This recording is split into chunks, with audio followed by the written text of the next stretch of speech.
In many places, local officials refused to follow the law. And even where they did, African Americans still faced intense pressure and violence to stay segregated. Now, while the civil rights movement was gaining momentum, spurred on by groups like SNCC and CORE and individuals like Rosa Parks, STIN movements and other acts of nonviolent resistance continued to pop up across the country. By the early 1960s, calls for economic justice grew louder too. Many African Americans argued that true freedom required not just equal access to parks and restaurants and other public facilities and services, but also good jobs and fair wages. Unfortunately, in spite of the progress made during the New Deal, African Americans still faced significant discrimination in the job market. They were often relegated to low-paying, dead-end jobs and were excluded from union membership. This limited their ability to earn enough money to buy homes and support their families. Plus, many states continued to practice discriminatory voting policies, which prevented African American men from voting in large numbers. All this meant that African Americans could unfully participate in civic life or exercise their power at the polls. And so they began demanding the right to vote, to serve on juries, to run for office, and to enjoy the same economic opportunities as white Americans. As the civil rights movement picked up speed, federal legislation started to address some of those concerns. The 1960s saw the passage of several important laws aimed at ending discrimination and segregation. In 1964, Congress passed the Civil Rights Act, which outlawed discrimination based on race, color, religion, sex, or national origin. The act made it illegal to segregate public facilities and services and barred employment discrimination. While it wasn't perfect, it was a significant step forward. And in 1965, the Voting Rights Act aimed to overcome the remaining legal barriers to voting. It suspended literacy tests and other requirements that had been used to prevent African Americans from voting and allowed federal oversight of elections in areas with a history of discrimination. These laws represented major victories for the civil rights movement and for the growing number of Americans demanding equal rights and opportunities for all. But not everyone was happy with these changes. Many white Americans opposed the movement for racial equality, viewing it as a threat to the social order and way of life. Some argued that the laws went too far in protecting the rights of African Americans and infringed upon the rights of white Americans. Others worried that integration would disrupt the cultural and social norms of the South. And so the stage was set for a showdown between those who wanted to preserve the status quo and those who dreamed of a more just and equitable society. To understand how the civil rights movement turned a corner in the early 1960s, let us explore how growing calls for equal access to jobs and public facilities fueled the fight for civil rights. Now, to put it plainly, while African Americans had been protesting segregation and discrimination for decades, the events of the early 1960s really kicked the movement into high gear. And much of this can be traced back to the growing frustration over the pace of change. After World War II, African Americans began to demand full citizenship rights and an end to Jim Crow laws. However, white Southerners fiercely resisted any changes to the social order and were willing to use any means necessary to maintain control. Meanwhile, many non-Southern whites were largely indifferent to the struggles of their African American counterparts and didn't feel that the issue of racial discrimination was relevant to their everyday lives. But all that began to change in the early 1960s, when activists turned up the heat on the issue of racial inequality. In February of 1960, 4 black college students sat down at a segregated lunch counter in Greensboro, North Carolina. Their simple act of defiance sparked a wave of similar protests across the South. Sit-ins became a powerful tool for challenging segregation and desegregation. Picket lines quickly spread to other businesses and eventually to interstate transportation facilities. And as more and more people participated, the movement for racial equality began to grow exponentially. Activists like Diane Nash and John Lewis organized and trained hundreds of students in nonviolent resistance techniques, such as the sit-in and the Freedom Ride. They were part of the Student Nonviolent Coordinating Committee, also known as SNCC, which sought to coordinate protests against segregation across the South. Through these actions, ordinary people could become agents of change and challenge the deeply ingrained system of racial inequality. By the early 1960s, organizations like SNCC and CORE and individuals like Rosa Parks and Martin Luther King Jr. had energized the fight for civil rights. King, a Baptist minister and activist, emerged as a leading figure in the movement.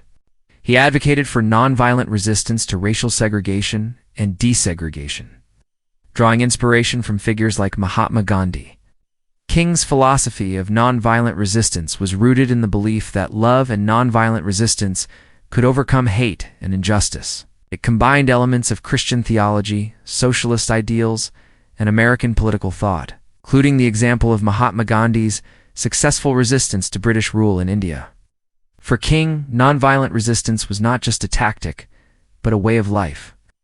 It required courage, discipline, and a commitment to social justice. On December 1st, 1955, Rosa Parks, an African-American seamstress and activist, boarded a bus in Montgomery, Alabama. The bus driver demanded that she'd give up her seat to a white man. Parks refused. Her act of defiance sparked the Montgomery bus boycott, a pivotal moment in the civil rights movement. The boycott lasted for more than a year and resulted in the desegregation of the Montgomery bus system.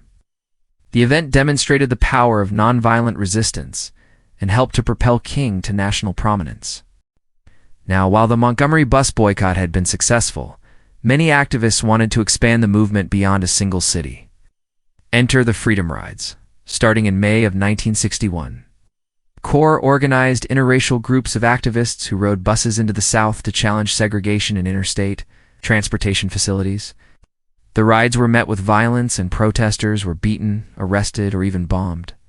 But the Freedom Riders persisted, determined to challenge the status quo and push for change.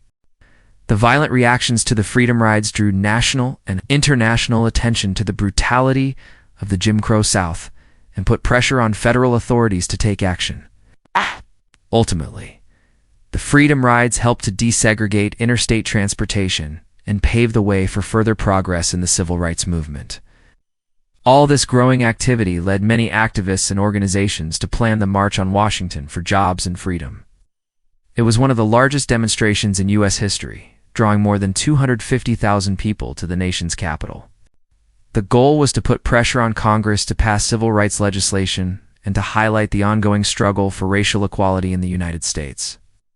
At the march, activists presented a list of demands, including the right to vote, the right to a quality education, fair employment practices, and the end of police brutality. The march was a watershed moment in the civil rights movement, bringing national attention to the struggle for racial equality and putting pressure on the federal government to take action. The speeches given at the March on Washington remain an iconic part of American history. Leaders from various civil rights organizations addressed the crowd, calling for an end to segregation and discrimination and urging the passage of civil rights legislation. One of the most famous speeches of the day was delivered by Bayard Rustin, A leading figure in the civil rights movement and one of the organizers of the March on Washington. In his speech, Rustin called for an end to racial segregation and discrimination and urged Americans to live up to the ideals of the Declaration of Independence and the Constitution.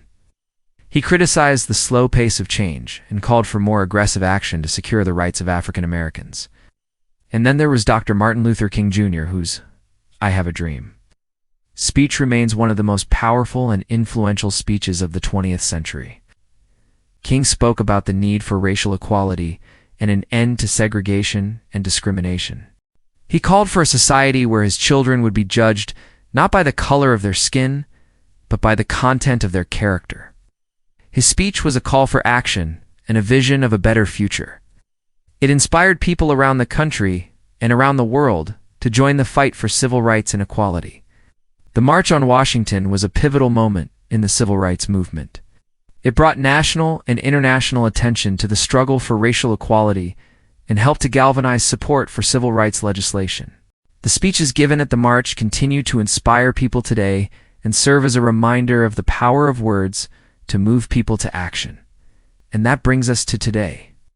Today we continue to grapple with issues of racial inequality and discrimination in our society. The events of the early 1960s, including the March on Washington, remain an important part of American history and a reminder of the progress that can be made. When people stand up for what they believe in, the legacy of the civil rights movement lives on in the work of activists and organizations today who continue to fight for equality and justice for all. As we look to the future, we can draw inspiration from the courage and determination of those who fought for civil rights in the past.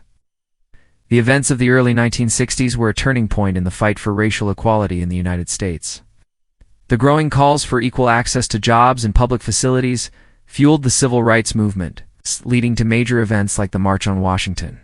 The speeches given at the march continue to inspire people today and serve as a reminder of the power of words to move people to action. As we look to the future, we can draw inspiration from the courage and determination of those who fought for civil rights in the past and worked towards creating a more just and equitable society for all.